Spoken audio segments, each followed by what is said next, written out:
My daughter was not lit properly in the class photo, and someone decided to print it anyway. Yeah, it's gonna be a fight!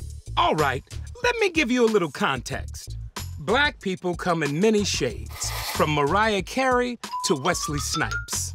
Because we look different, we get discriminated against differently. Like in the case of OJ, a magazine made his skin look darker to make him seem more villainous. And sadly, it's not just done to us, like with the "Are you darker than a brown paper bag" test. Sometimes we even discriminate against each other. It's called colorism. The racist belief that light skin is good and dark skin is bad. But it's not just us.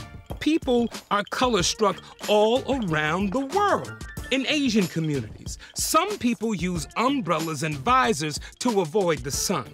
In Indian communities, some dark-skinned actors say they have trouble starring even in Bollywood movies. And in the Latin community, products that bleach your skin are becoming increasingly popular. But with Black Americans, people believe colorism was the brainchild of a slave owner named Willie Lynch, who taught other slave owners how to control us by dividing us by color. Turns out, the story of Willie Lynch is a hoax. But it felt real because of the fact that slave owners did divide us by color, putting dark slaves in the field and light slaves in the house. This separation caused deep-seated tension and resentment that continues to this day.